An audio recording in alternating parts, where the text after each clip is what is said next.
जय महाकाली. महाराष्ट्रामध्ये 2013 साली अंधश्रद्धा निर्मूलन, महाराष्ट्र नरबळी अनिष्ट अघोरी प्रथा संदर्भात कायदा निघाला.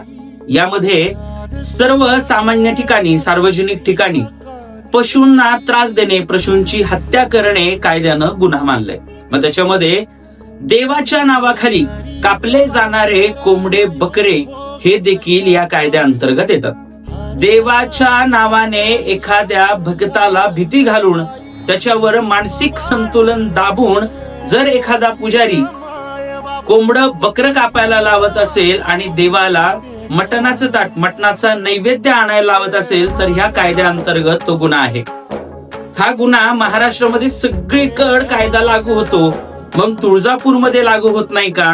याचं उत्तर धाराशिव जिल्ह्याचे जिल्हाधिकारी ज्यांच्या अधीन तुळजापूर देवस्थान संस्थान येतं, तुळजापूर देवस्थान संस्थानला तहसीलदार देखील आहेत, यांनी देखील याचं उत्तर आम्हाला द्यावं. मग त्या प्रत्येक पुजाऱ्यावर हा गुन्हा दाखल होणार नाही का? काही ठिकाणी म्हणलं जातं की देवाची भक्ती ही फक्त भक्तीने आणि श्रद्धेने करावी, रक्त मांस करून देव कधीही पावत नाही. मग तुळजापूरमध्ये होणाऱ्या अनिष्ट अघोरी प्रथा जे पुजारी वर्ग चालवतात, मग यांच्यावर आपण काय कारवाई करणार? मग हे कायद्याला जुमानत नाहीत का? मग यांच्यासाठी कायदा वेगळा लिहिला आहे का? की कुठेतरी महाराष्ट्र सरकारने सुद्धा लक्षात घ्यायला पाहिजे.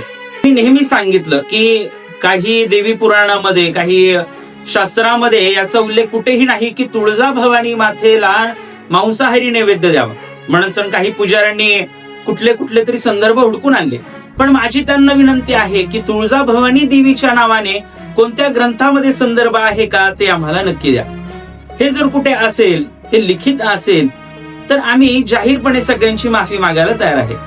जोपर्यंत देवीच्या मंदिरामध्ये, देवीच्या मुखाजवळ मांसाहारी नैवेद्य बंद होत नाही, तोपर्यंत आमची लढाई ही सुरूच राहील. तुळजास जय महाकाली.